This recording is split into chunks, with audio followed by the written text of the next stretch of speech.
नमस्कार, स्वागत आहे तुमचे आपल्या आवडत्या यूट्यूब चॅनल ज्योतिषी उपायमध्ये. आज आपण जाणून घेणार आहोत पिंपळाचे काही खास उपाय जे आपल्या घरात सुख, शांती, समृद्धी आणायला मदत करतील व शनी देवाचीही कृपा प्राप्त होईल.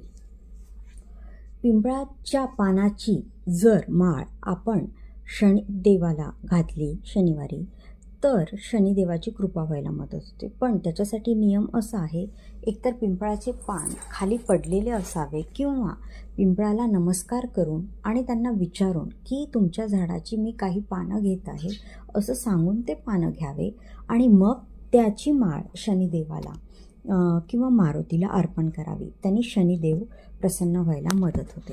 त्याचप्रमाणे पिंपळाच्या झाडाला शनिवारी प्रदक्षिणा घालून जर ओम लक्ष्मी नारायण नमा हा मंत्र जर म्हटला तर माता लक्ष्मी आणि भगवान नारायणाची कृपासुद्धा आपल्याला मिळायला मदत होते आणि आपली आर्थिक प्रगती होते.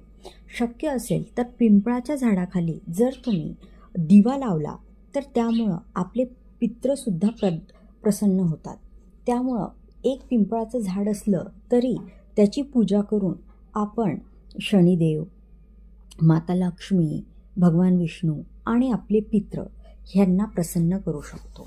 त्यामुळं शक्य असेल तर पिंपळाच्या झाडाला नक्कीच शनिवारी प्रदक्षिणा घालावी, झाडाखाली दिवा लावावा आणि नमस्कार करावा आणि त्याची जशी सेवा करता येईल, जसं पाणी घालणे, साफसफाई करणे, त्याला आळं करणे किंवा पिंपळाची झाडं लावणे, हे जरी तुम्ही केलं तर तुम्हाला सगळ्या गोष्टींचा फायदा होईल. व्हिडिओ आवडला असेल लाईक करा, शेअर करा आणि चॅनलला सबस्क्राईब करा. धन्यवाद.